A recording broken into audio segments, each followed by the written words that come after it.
Hey, welcome back. Welcome to our weekly check-ins. We are back. Hope the last exercise went really well. And you can let us know what you think. Normally we don't get many comments, but please, you could smash the like button, as I like to say, and give us some comments that can go there with that. But I wanted to share about this venting. I have a vent, and you have a vent about this issue. Sometimes we as couples do this. This is what we do. We get stuck in, like in the movie Groundhog's Day, remember the old one with Bill Murray, where we kind of feel like it's the same darn thing every single week or every day. And our biggest complaint is, like, it's over, and when is it going to stop? Over and over and over again. It's whatever the complaint is in our marriage. This doesn't change. It's cycling. It's almost like watching laundry. It's the same issues in our marriage. Whether it's the frequent arguing, we have the same arguments over the same hot spots.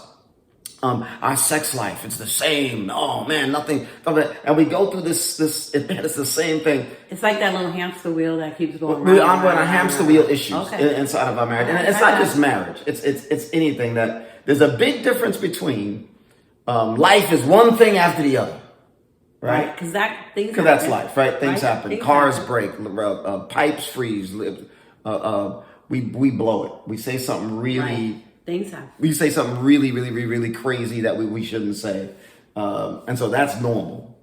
But it's a different thing when we're complaining or we have an issue in our marriage that's the same thing over and over and over. And it feels hopeless now because we feel like it's just a circle that keeps repeating itself. That's what I call the cycle. when you're in this cycle in your marriage, you can know what's going to happen. You know how it's going to turn out. The same problem's going to come out. It's still not going to be resolved, and then it'll go away, but then it'll come right back. And then you just get like hopeless. Then you get to a hopeless place. What causes that? The big picture. I know there's a lot of possibilities. Well, when I think about us, and when I think about conversations I've had with people who are in those cycles, I think, I know for us, I wasn't doing the good I knew I ought to do.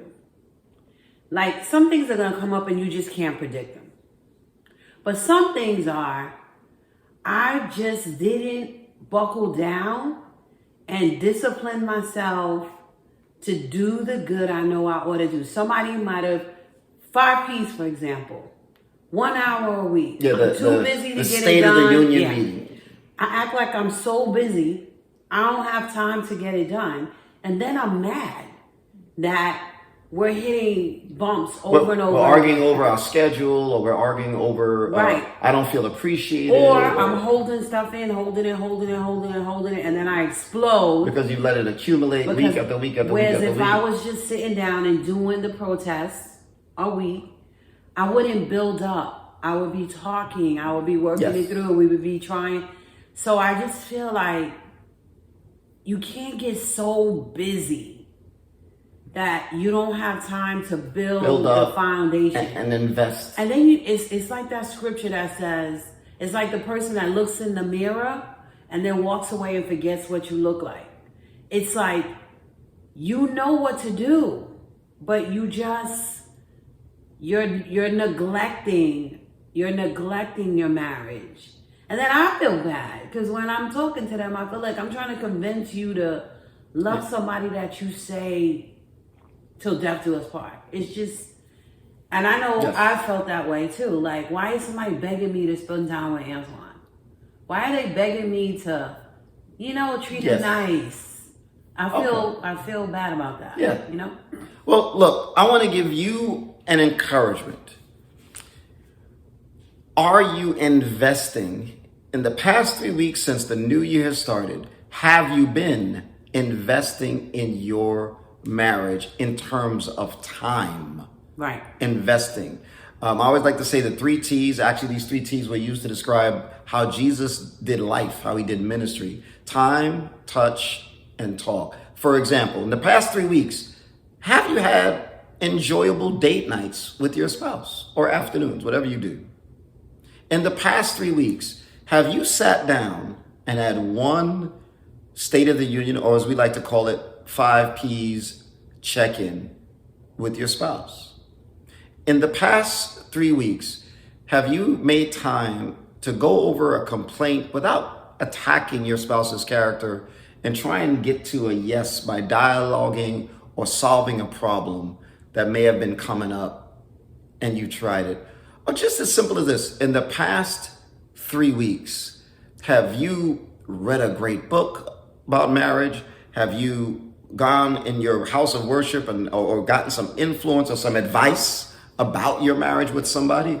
What have you invested in the past 3 weeks in your marriage? For some of us, man, we've been like, boom, boom, boom, boom, boom, boom, boom, boom, boom. But I want to challenge you just to ask yourself that question and then have that conversation with your spouse. What are some things that we can do that will invest in our marriage as we begin this year? But I don't care how you started. If your answer was no to all 3 of those or was half done, start fresh today. Every day matters. Every week matters. Invest in time, touch, and talk with your spouse. I'll just throw in one off just for fun. When was the last time you felt really good about your intimacy life in the past 3 weeks? Has that happened? I'll just throw that out there. That takes time. As a bonus. You got to make time for it. Yeah. But my encouragement, just ask yourself that question personally.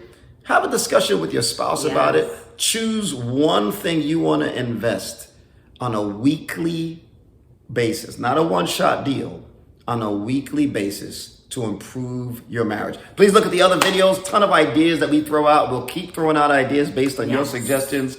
But this is Antoine Lee. This is Pam Lee. And this has been great.